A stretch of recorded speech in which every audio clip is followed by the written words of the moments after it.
Hello students, so today we are going to learn ray optics. Ray optics is a topic for 12th. So 12th के लिए हम लोग जब ray optics सीखने जाते हैं तब क्लासिफाइड वर्जन में हम लोग सीखेंगे. So पहले आज चालू करेंगे प्लेन मिरर के लिए. So प्लेन मिरर में मैंने ऐसे क्लासीफाई करके रखा है, जैसे जैसे क्वेश्चंस आ जाते हैं उस हिसाब से मैंने क्लासीफाई करके रखे हैं सारे के सारे टॉपिक्स. तो एक एक टॉपिक्स हम लोग देख लेते हैं. पहले प्लेन मिरर क्या है वो समझ लेते हैं. सो जब भी मैं प्लेन मिरर की चर्चा कर लेता हूँ तब ये प्लेन मिरर से जिधर जिधर मुझे हैश्ड लाइन दिख रही है तो वो हैश्ड लाइन का मतलब ये है कि उधर मुझे कुछ तो कोटिंग है एंड इसके वजह से वो प्लेट एज अ मिरर करके मुझे दिख रहा है. ठीक है. सो जो साइड में रिफ्लेक्शन है उसके opposite side should be hashed line. Okay. So इधर से अगर एक रे आ रहा है तो ये रे इधर चला जाएगा. सिंपल जो आपने 10th में सीखा है. This horizontal line is called as principal axis. So मैं प्यार से उसको प्रिंसी एक्सिस बोल देता हूँ. ठीक है. सो ये है प्रिंसिपल एक्सिस. ठीक है. ये जो पॉइंट होगा जब हम लोग स्फेरिकल मिरर सीखेंगे तब उसको हम लोग पोल बोलेंगे, बट इधर एज सच ऐसे पोल कुछ नहीं रहता है. ठीक है. This particular distance where object is placed is called as u. ये हम लोग यू नाम से जानते हैं. ठीक है. देन मिरर में मुझे जो कुछ इमेज मिल जाएगी, ठीक है, ये इमेज मुझे सेम पॉइंट पे अपोजिट साइड में मिल जाएगी. ये अपोजिट साइड में जो डिस्टेंस होगा उसको मैं बोलूँगा v. So u is object का distance from the mirror and v is image का डिस्टेंस फ्रॉम द मिरर. अभी चलो देख लेते हैं कि भाई रियल साइड कौन सा होता है एंड वर्चुअल साइड कौन सा होता है. देखो, when I'm talking about ray is incident and ray is reflected. ray is incident and ray is reflected. तो reflected ray जो साइड में आफ्टर ऑपरेशन हो रहा है, अब इधर रिफ्रैक्शन भी हो सकता है, रिफ्लेक्शन भी हो सकता है जब हम लोग रे ऑप्टिक्स सीखेंगे. मिरर में तो फिलहाल तो रिफ्लेक्शन ही होगा. तो इधर जो रिफ्लेक्शन हो रहा है, रिफ्लेक्शन जो साइड में हो रहा है वो side is real side. Okay.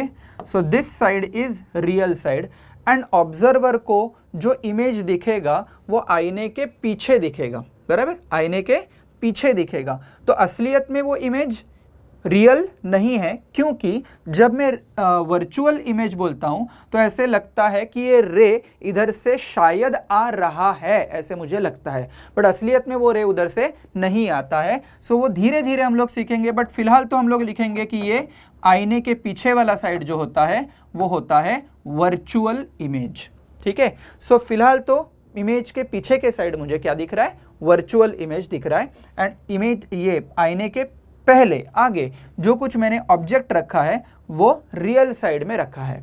कई कई मिरर्स में हम लोगों को रियल इमेज भी मिल जाता है, जैसे कि spherical mirror.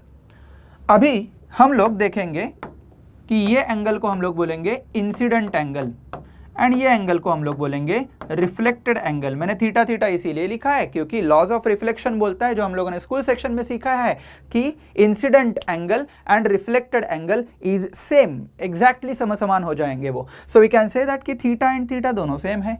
Very simple, right.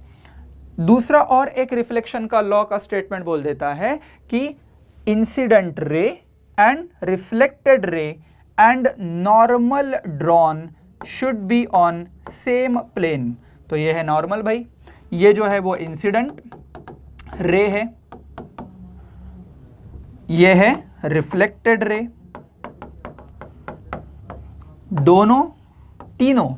तीनों सारे के सारे सेम प्लेन पे होने चाहिए.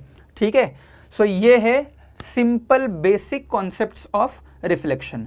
अभी इसके भी बावजूद हम लोगों को अलग से हम लोगों को ये देखना है कि ये मिरर के लिए हम लोग जो कॉन्सेप्ट छोटे छोटे सीखते हैं, जो है first one, focus. Right. What is focus?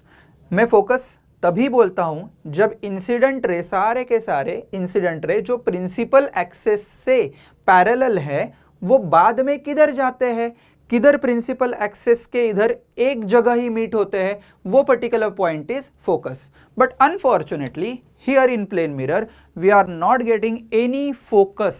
So focus मिलता ही नहीं है, मतलब किधर मिलेगा भाई? भाई इन्फिनिटी पे मिलेगा। So we can say that कि focus always at infinity. Focus किधर रहेगा? इन्फिनिटी पे रहेगा। मतलब ये इंसिडेंट लाइन जो रहेंगे, ये पैरेलल इंसिडेंट लाइन मैंने ड्रॉ किए, तो वो टेढ़े होके जाएंगे ही नहीं, वो सीधे अगर परपेंडिकुलर आ रहे हैं तो परपेंडिकुलर ही जाएंगे, सीधे आएंगे सीधे जाएंगे। Very simple thing. Focus always and always at infinity. ये चीज आपको बहुत इंपॉर्टेंट लगेगी जब आप लेंस एंड मिरर का कॉम्बिनेशन देखेंगे। ओके, नेक्स्ट पार्ट है मैग्निफिकेशन। मैग्निफिकेशन मतलब क्या?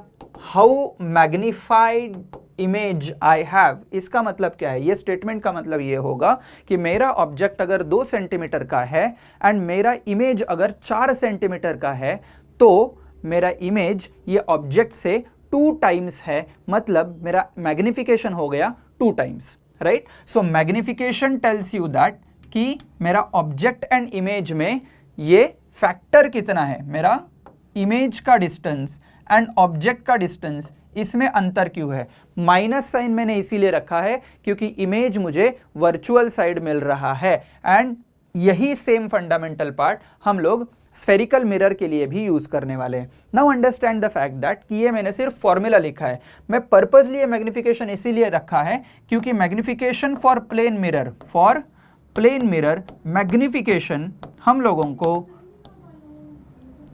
+1 ही मिलेगा। For plane mirror always and always magnification +1 ही होगा। अभी देख लो, ऐसे सोच लो कि भाई मिरर है, मिरर के सामने मेरा अगर हाइट है 5 फीट 5.9 फीट, तो ऐसे है तो मुझे क्या ऐसे दिखेगा कि 10 फीट का मेरा हाइट हो गया या 2 फीट का मेरा हाइट हो गया? ऐसे नहीं मिलेगा, right? Simple. So that indicates that कि मेरा magnification of the plane mirror is always and always 1। यही चीज स्फेरिकल मिरर के लिए कुछ अलग हो जाएगी, जो स्फेरिकल मिरर में हम लोग बाद में देखेंगे।